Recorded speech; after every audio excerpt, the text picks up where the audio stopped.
साहेब विषय असा आहे, शरद पाटील माझ्याकडे 10 ते 15 दिवसापूर्वी मला 2-3 वेळा फोन केला होता. शरद पाटीलचं काम काय आहे, इनलिगल ते कुठे पण टपरी उभ्या करायचं आहे आणि दुसरं इश्यू करून एकदा केव्हा ते काय लोकांना भडकून द्यायचं आहे आणि काहीतरी मागणी करायची आहे. हे शरद पाटीलचा धंदा आहे. आणि शरद पाटीलचा धंदा असा आहे, माझ्याकडे आलं तर मी बोललो तुमच्याकडे काय पेपर आहे तुम्ही घेऊन या ना. तिथे रोड बदलला म्हणजे आम्ही डी पी प्रमाणे नगरपालिकेने बनवले आहे, मी बनवलेलं नाही आहे. हे डी पी रोड आहे ना, डी पी प्रमाणे बनवलेलं आहे आणि नगरपालिकेचं डिमार्केशन आहे. आणि 2020ला हे डी पी कसा बनवायचा त्यांच्या ऑर्डर आहे त्यांच्या नगरपालिकेचा. आणि मला नगरपालिकेचा रोड बनवत असताना माझ्या ज्या जागेत आता वाईवाट रस्ता येणं जाणं करतात लोक, ही रस्ता इथून आहे माझ्या जागा आहे, माझे डी पी जिथून आहे तिथून बनवा, ते पण डी पी माझ्या जागेतनं आहे, जिथून डी पी आहे तिथून बनवा. मी त्यांना पत्र दिलं वकिलाकडून मी नोटीस दिल्यानंतर मला नगरपालिकेनं बोलवल्यानंतर डी पी आम्ही मार्क करतो, मग तुम्ही तिथे देणार का? ओलं देणार ना, डी पी जिथून आहे तिथे द्यायचीच आहे मला. मी दिलं डी पी.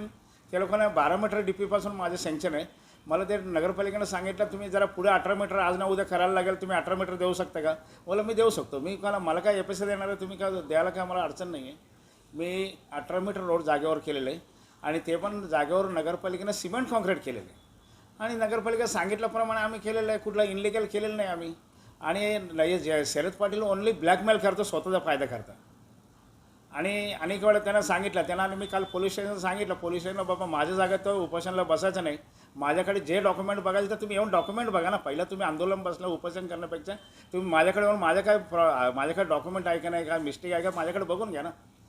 कल्याण डोंबिवली महानगरपालिकेने हा जो रस्ता बनवलेला आहे मसोबा चौक ते भैरवटी, आणि त्याची मंजुरी वर्क ऑर्डर कामाचा जो आहे तसा न बनवता त्यांनी हा रस्ता जुनी जनता बँक पासून पुणा लिंक रोड पर्यंत बनवलेला आहे.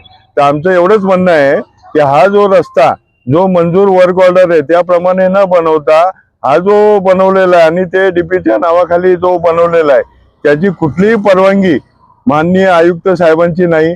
आणि माध्यमाकडनं मला समजलं की मी ब्लॅकमेल करतो, तर त्यांना कुठं ब्लॅकमेल केलं असेल तर त्यांनी सरळ पोलीस स्टेशनला तक्रार द्यायला पाहिजे की काय ब्लॅकमेल केलेलं आहे.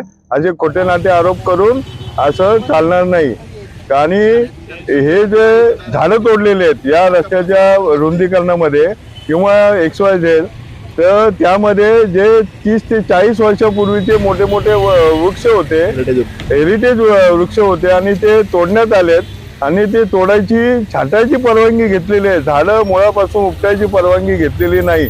आणि त्याच्याबद्दल हे बिल्डर असेल या महानगरपालिकेचे अधिकारी असेल यांच्यावर ताबडतोब गुन्हा दाखल झाला पाहिजे अशी आमची मागणी आहे.